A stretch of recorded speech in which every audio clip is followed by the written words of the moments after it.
The DOJ is arguing now that Obama's administration's targeted drone strikes against American citizens are constitutional. That's right, I didn't say unconstitutional, I said constitutional. And the reason, in part, is because, well, the president said so.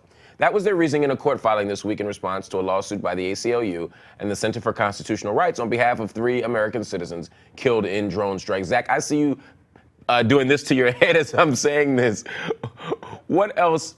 Give us some details really quickly before we run. What else did the administration claim? Is it a fair argument, or is this another overreach of executive power?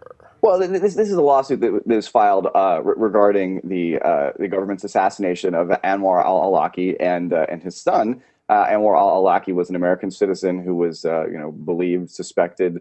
There was evidence that he was involved in some al-Qaeda oriented sort of activities promoting terrorism, things like that. It's actually kind of vague. It seems pretty clear that he'd become an unsavory character, but actually the charges against him are not particularly explicit. And his son was never suspected of anything. He was never suspected of being a terrorist or anything like this.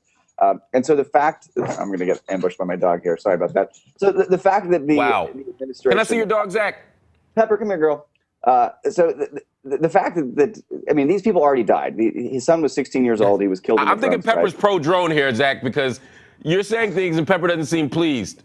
Pepper gets excited. She gets very worked up at the prospect of being killed by a robot in the sky. But basically, this lawsuit is kind of, after the fact. It can't accomplish anything. It can't save anybody's life. These people are already dead. But it is interesting that it's forced the government to defend this type of activity. And I think it's great that the government said, the Obama administration here said that the lawsuit plaintiffs failed to allege the violation of any clearly established constitutional rights. And I think that's an astonishing statement, given that 2 people were killed by the government here. They were killed. They weren't, arrested without on some trumped up charge. They weren't kept in detention for a long period of time. They were killed.